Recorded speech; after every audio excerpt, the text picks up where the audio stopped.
Hello and welcome to the Chimney Corners LIT program webinar. This program will explain to you a lot about our LIT program. So quickly, just an overview of what we'll be covering. We're going to talk about what's involved with being a participant in the LIT program. We're going to tell you how to apply, factors about you that are considered in the selection process, who is a part of the decision-making process, and finally, how you're going to find out whether you got into the program or not. So the most important thing to understand about our LIT programs is it is intended to prepare participants for a future role as staff at the camp. It's assumed that anyone participating in the program has the intention to come back for at least 2 summers as a staff member. You do not need to return the summer following your LIT year, nor do years have to be consecutive, but you do need to have the sincere intent to be a part of the staff at least for 2 years. It is not a guarantee that you will be hired, but LITs are at the top of the list when considering positions for counseling staff. The focus of the program is on building skills that will help prepare a person for being a counselor, such as working with children, leadership, decision-making, and on achieving the specific certifications offered by the program. It's important that LITs focus on these skills over the ideas and the stereotypes they've had of other AIDS groups, where the focus becomes too much on things like the AIDS song or the name of the group. It's really important that the primary energy and focus be on building leadership skills. Everybody will be involved with lifeguard training, CPR, and first aid to the best of their ability. Not everybody will be certified, but everybody is expected to try their best to work on these skills. Often we're asked about non-swimmers, and obviously a non-swimmer is not going to be able to be certified in lifeguarding, but they are going to be asked to work on their swim ability a little bit while they're here. And everybody needs to put in their best effort to work toward at least some of these certifications. It's really important people understand that this program requires a lot of independent work. It is very physically demanding. It involves lifting and moving of equipment. There's going to be, both groups will go on an extended camping experience. REACH obviously more so than AIDS, but AIDS will go on a 3-day hike, which we'll talk about later, which also involves staying out in tents, cooking out over fires, things like that. The program work often involves long hours, and every LIT participant needs to be fully capable of their own self-care and ensuring that they get the right amount of sleep while they're here. You also need to be absolutely sure that you're mentally and physically able to participate fully without direct supervision or support. At this point in their career, each LIT is expected to be able to take care of themselves without any sort of reminding or prodding from leaders. They also need to maintain their space, and which can often be a challenge in terms of storage and things like that. And so, again, each participant needs to be fully able to take care of themselves in a large group. The group will be housed in the Ina Gibson Lodge while they're in camp.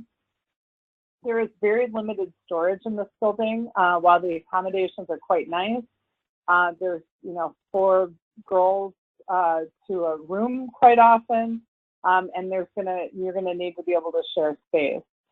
For REACH participants, you will be able to keep stuff that you bring to camp that you only need for camp in your rooms. So you will be able to leave a lot of stuff behind, or you're able to bring extra stuff that you'll only need while you're staying at Chimney Corners. While in camp, all of the LITs, both AIDS and REACH, will help with dishes. They will participate with birthday songs. They'll give tours of camp to prospective campers. They'll be involved with meeting and greeting guests on the opening and closing days, as well as on the dips and weekends. They're going to be helping in all the support services, including the medical, the office, and the food service areas. While in camp, all LITs will work with cabin groups. We take some pains to make sure that each LIT gets an opportunity to work with a variety of ages. They'll also be helping in program areas.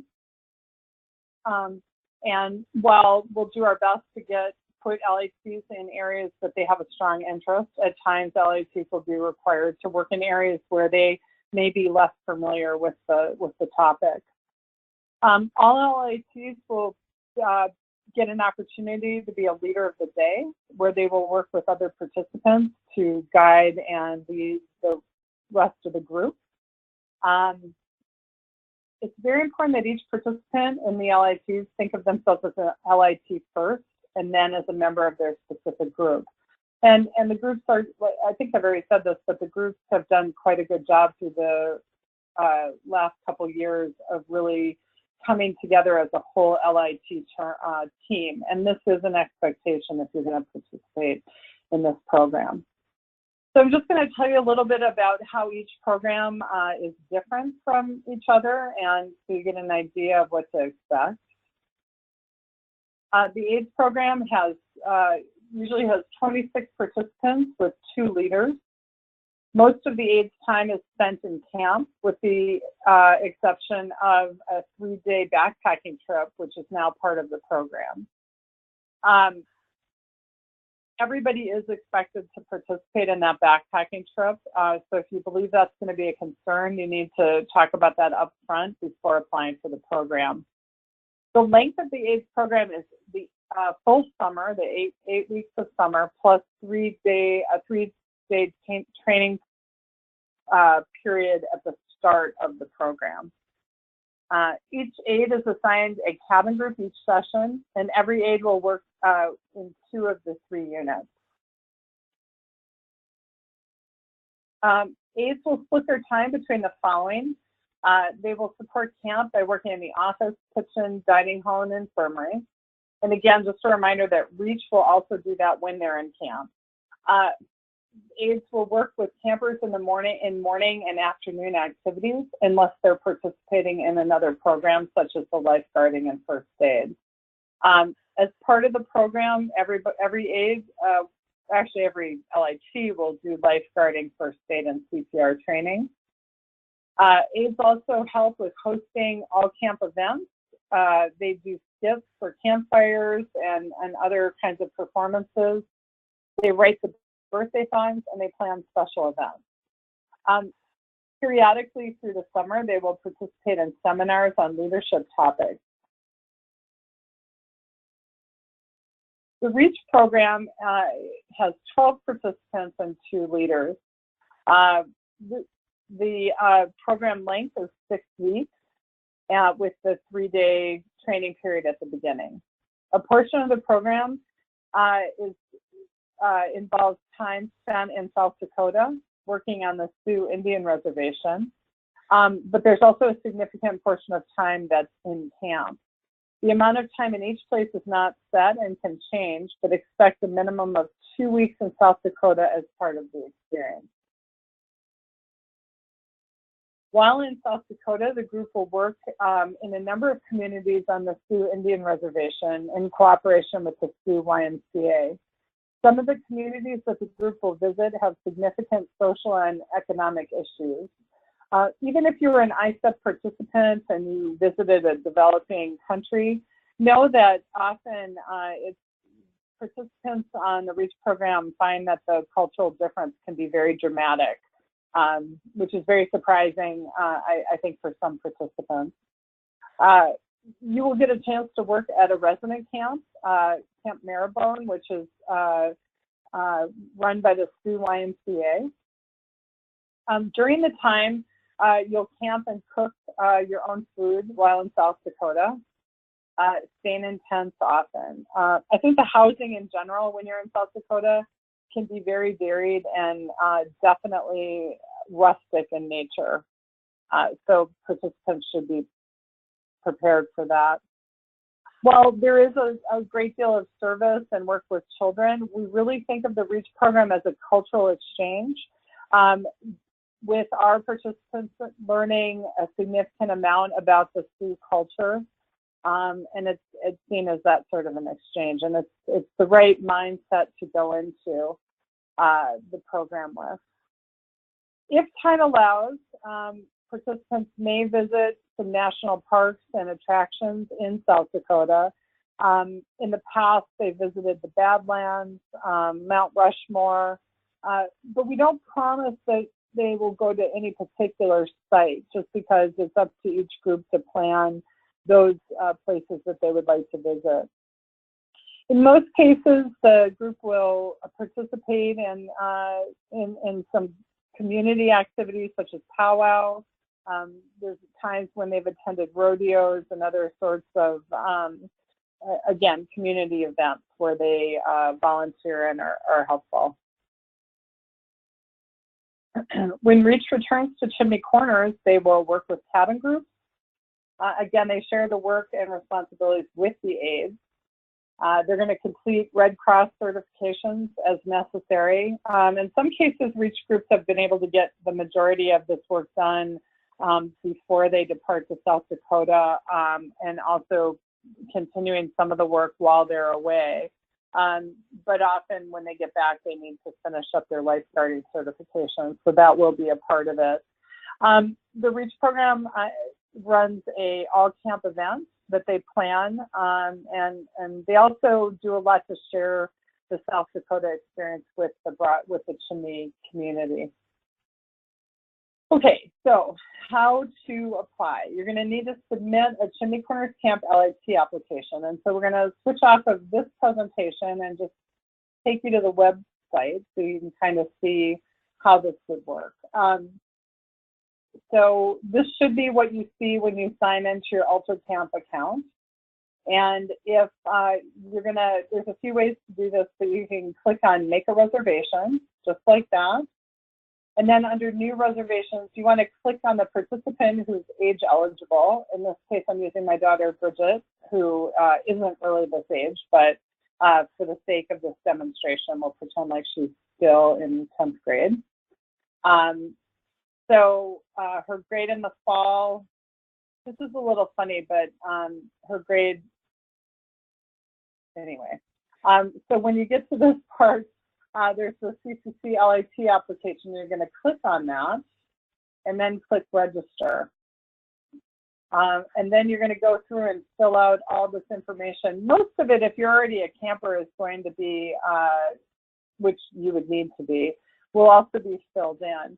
The one thing I would like to stress is it's important that we get the participant's email at some point. And so if you have the chance to add that, you want to make sure to do that in this process as well.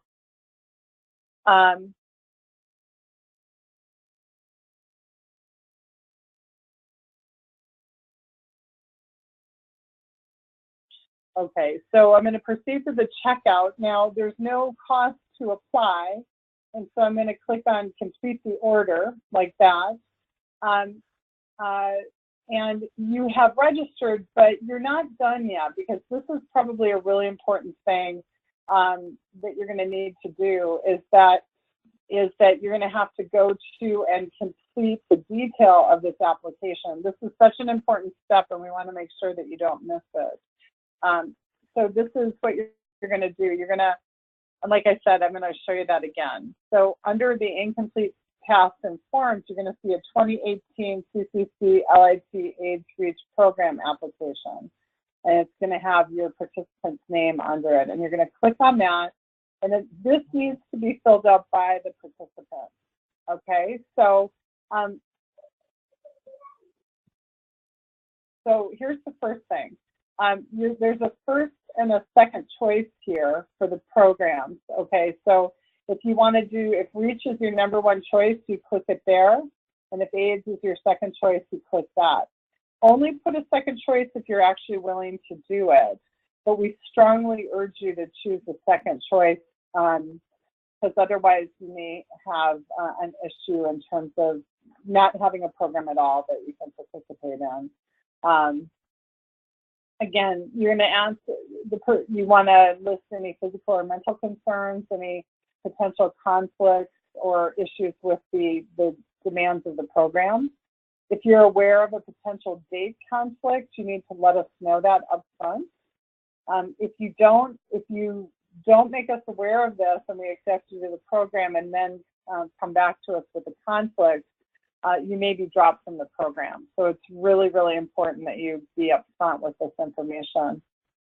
Please be sure to fill out these things: school activities, community and volunteer activities, job experience, especially if it's working with camper children in any kind of a setting, and interests and hobbies. These things are really important in terms of looking at helping us decide and create a kind of a robust group of leaders with different backgrounds. And so it's your benefit to give us as much information here as possible.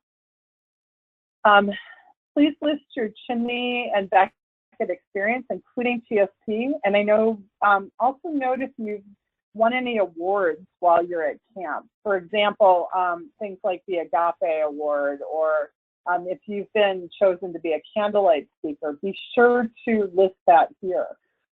It'll be reviewed by the group, and it works in your favor if people know about those types of things. Again, this is all being done by the participants. There are a number of short answer questions. Now, it says short, but please be sure to answer thoroughly. A careless or or an overly short answer is going to give the impression that this application isn't that important to you. Also, be very careful about spelling errors and punctuation errors. Again, remember that anytime you're trying to put your best foot forward, anything that looks like it's carelessness can work against you. And this is true with college applications and things like that. So you just want to be careful and be mindful about all of those things, and do your very best.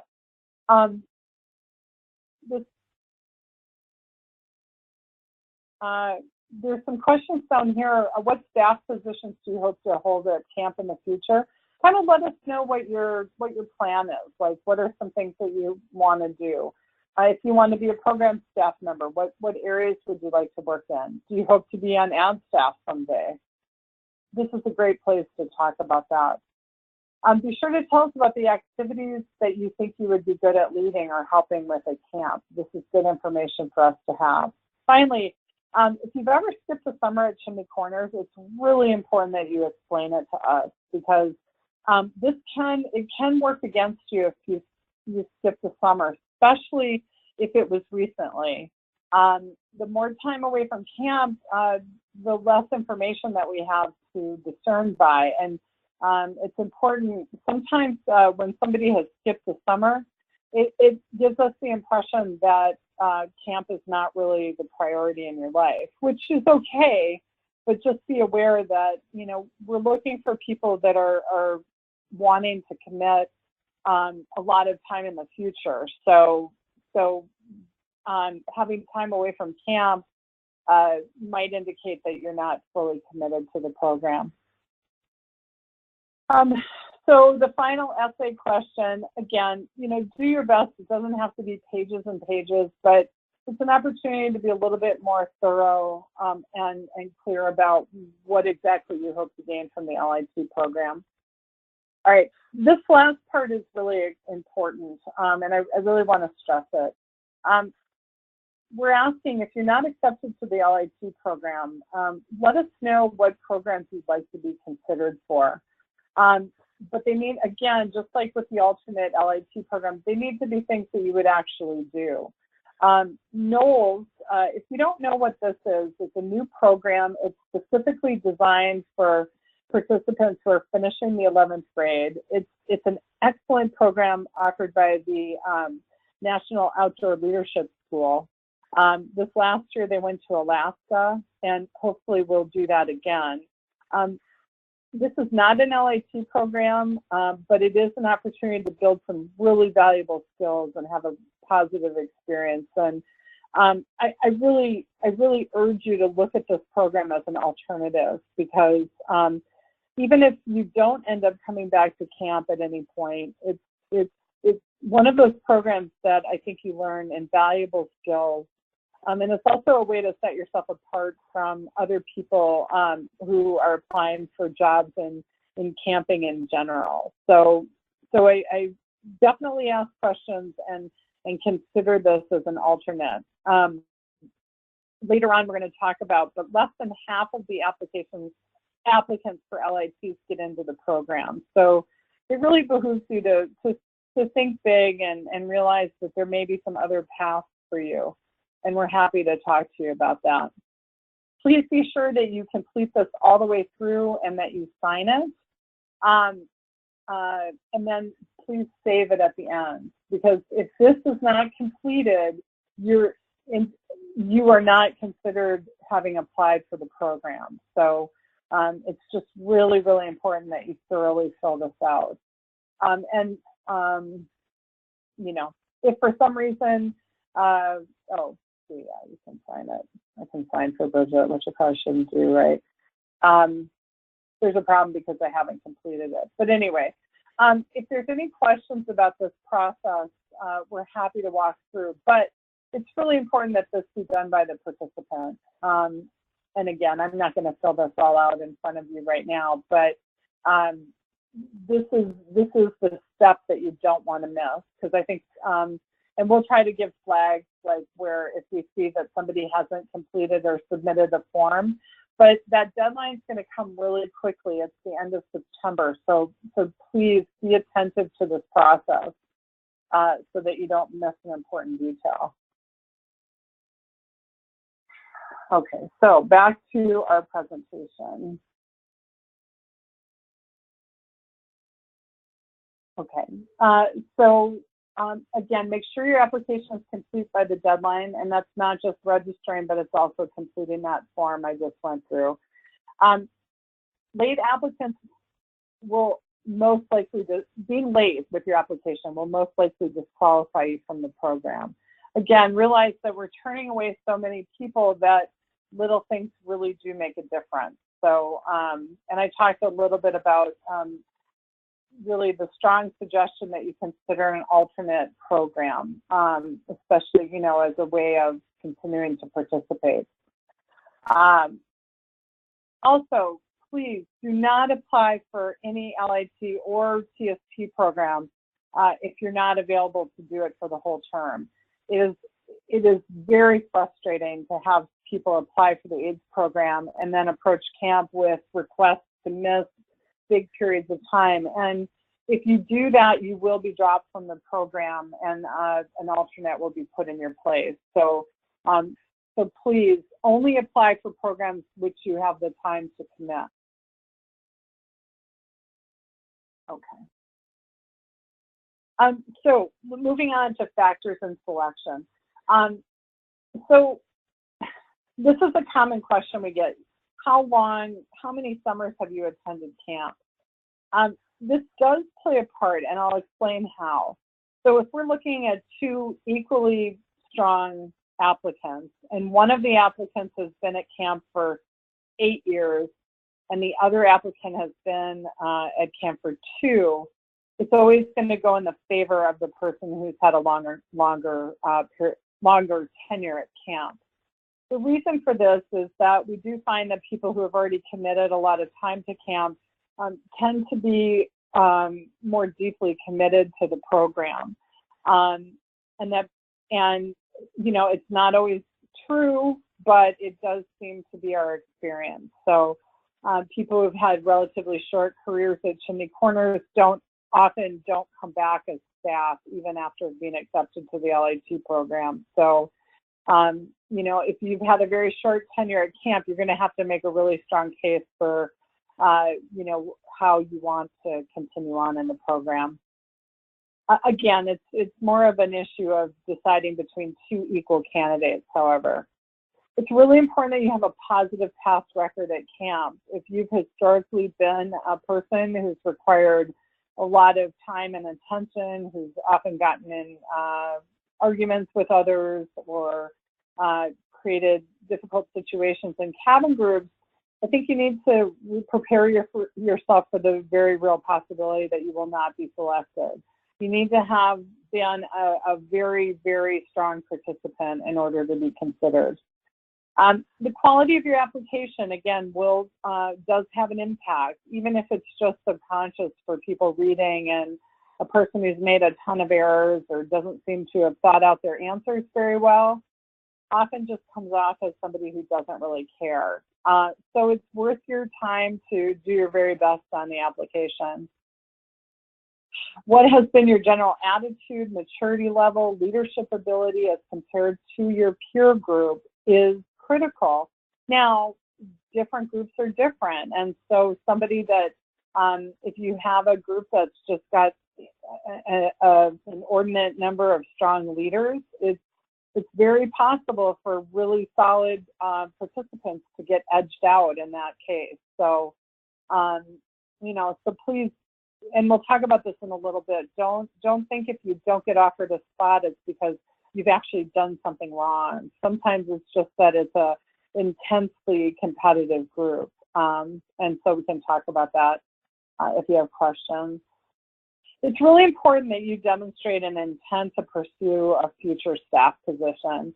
And the selection committee is going to look for things, clues that a person isn't just thinking about their desire to be a REACH participant or an AID participant, but they really have an eye on their future at camp, and that their goal is ultimately to work with campers. So, be sure you're telling that story in your application.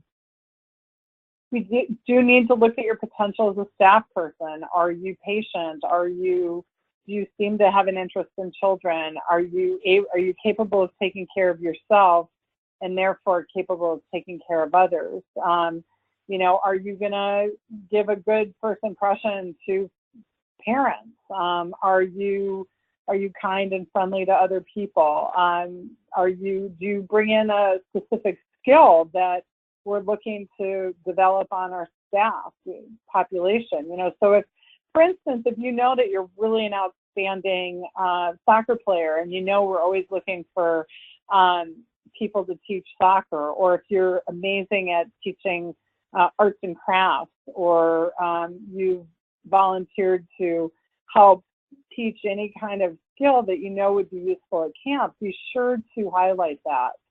Because remember, ultimately what we're trying to do is staff camp in the most positive way possible.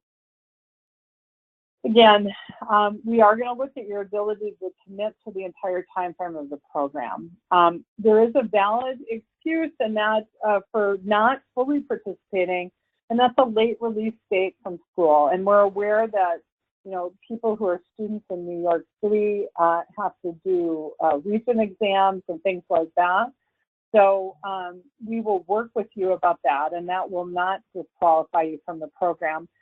However, if you elect to do a school program such as travel or a student government thing that was not part of regular school, that's a different situation. And so before you commit to things like that, no matter how good the opportunity is, we need to talk about it, because it's really unfair to the other participants to allow somebody to take a big chunk of time out of the program. And there are actual dates that cannot be missed.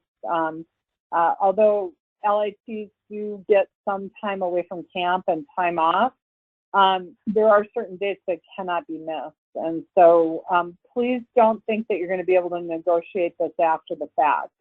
We will actually withdraw you from the program if you change your dates of availability without giving us a heads up. So please be honest about this in the process. Things that are not a factor in the selection process, and I cannot stress this enough. I've often been asked, are people excluded because they need financial aid? And that is absolutely never the case. So, in fact, I would say that in our efforts to have a diverse staff, we would never want to ever practice something like that. So please be aware that that is not a factor. Again, your school schedule, as long as it's not an elective program, will not disqualify you if it's your actual school schedule.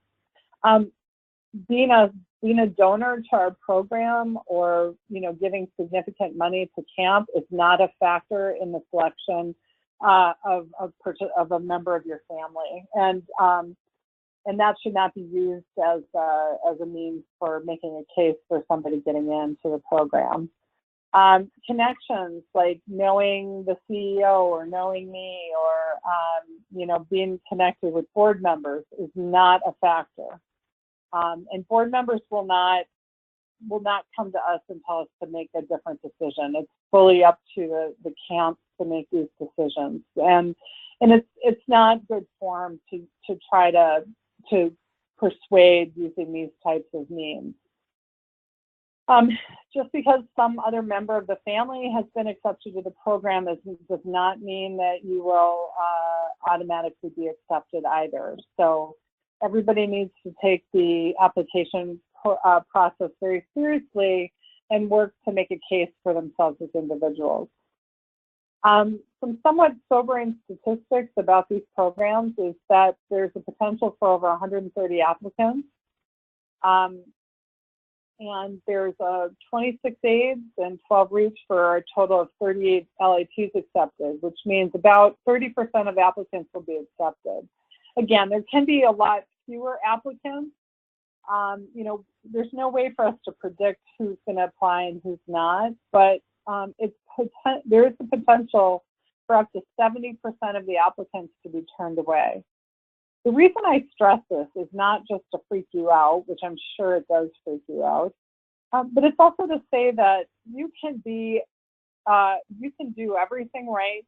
You can have a stellar camp record, and you might still get edged out of this program. Because think about it. I mean, think about how amazing chimney campers are.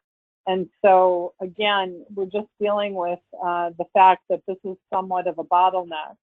And it's unfortunate, and it is a highly selective and competitive program. And that's why I urge you to consider some other programs, because you can stay involved, you can continue to develop skills, and even if it doesn't result in a staff position, it is further development as a leader. Amy, and we're happy to talk through any of this with you as we go along. So on to the decision-making process. Applications and camper files are reviewed by a panel of staff members. They're a diverse group that includes recent staff as well as some more alumni and people who are a little bit more removed. Each applicant is given a rating by 2 to 3 members of the committee, and all applicants are then placed in ranked order based on the scores given by the various people who review the files. Once the rankings have been taken place, we look at who's been chosen, and then the staff panel reviews the rankings and seeks additional information where necessary. So there's a pretty prolonged discussion period. Often we go back and review files several more times to make sure that we have the right idea about what we're looking at. And then, based on the ultimate ranking of the participants, you're awarded the program's, your first choice or second choice based on how you rank in the process.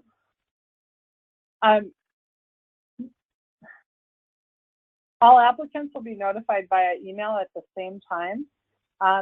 You will, if you are being offered you may also be offered an alternate program if you indicated an alternative. So, for example, if you put down that you'd like to be considered for Knowles and you were not accepted for either for the LIT program, you may get a letter saying that although you didn't get into the LIT program, you have been accepted to the Knowles program. So that's a possibility to look for.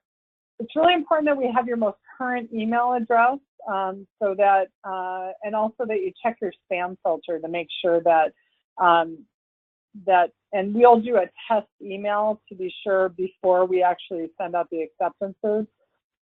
to make sure that you're getting them. But also you got to get in the habit of checking email, because I know that that's not all of us are good about checking our email.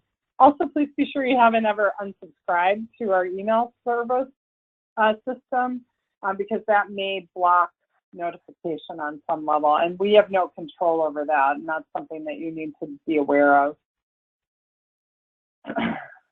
If you do not get a spot, again, it does not mean that you did anything wrong or that you weren't a good camper. It's a very competitive process where many great applicants will not get a spot. You have other options that, with us, including NOLS, YAS, TLS, and ISEP. ISEP, if you've done ISEP already, we discourage people from doing ISEP more than once, and so we may push you toward a domestic program. And I really push those of you that think you'd be interested in looking very closely at the NOLS program. This is also a great program. If you know this is your last summer, if you know that for whatever reason there's going to be other things that are going to take you away from camp, think about NOLS. It's great leadership skills, and you can participate in that program, you know, and end your camp career and feel good about it, and not feel like you're taking a spot away from somebody who intends to move on to staff. You know, so again, if you have questions about that, please reach out, because, you know, we want everybody to think about those kinds of things. Also know, it does not mean that you can never be on staff or you don't have a future with camp, but it may mean that you can't be an assistant counselor. The priority goes to LITs in terms of assistant counselor positions. But people have been turned away from this program and either stayed involved through other programs and have ultimately come back to be on staff. So just be aware that, you know, that is a possibility. If you do get a spot, be mindful that many people didn't get a spot, and you should be sensitive to how you share the news. The difference between getting in and not getting in can be very subtle, and no one should feel that they are better than others because they got a spot, but should be thankful. And be sure that they are doing the program for the right reasons. If you have a conflict or you're not satisfied with the program to which you were admitted, please contact camp immediately so a space can be offered to someone else. I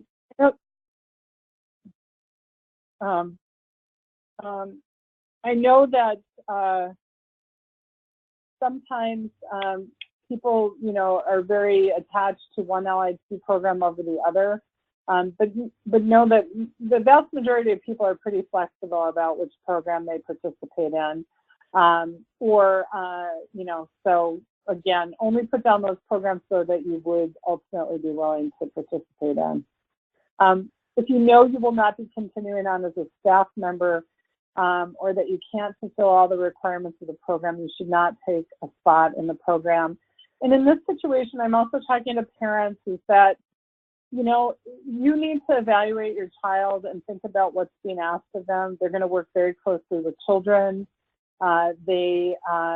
You know, they need to be ready for that responsibility. And if they're not, it really is important that you talk to us about it. If, you know, if there's been stuff going on during the year that you're aware of that we might not know, you know, just know that if your child is feeling, you know, not up to the task, we've got to know, because again, they're going to be being put in a position where they're responsible for other people and where they're very responsible for their own self-care. So again, we need to know if there's a potential for any kind of issue. And sometimes it might not be the right year to do the program. So common pitfalls for applicants. Again, not taking the application seriously, being glib because you just assume you're going to get in because you've, you know, always been a stellar camper, or being overconfident. That can really get you in trouble because, again, an application that's not well thought out or comes off as kind of having the wrong attitude can work against you.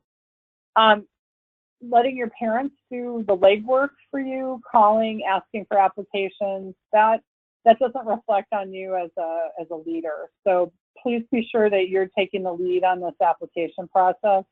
If you have questions, then you should reach out to me or to Yana or to Berta.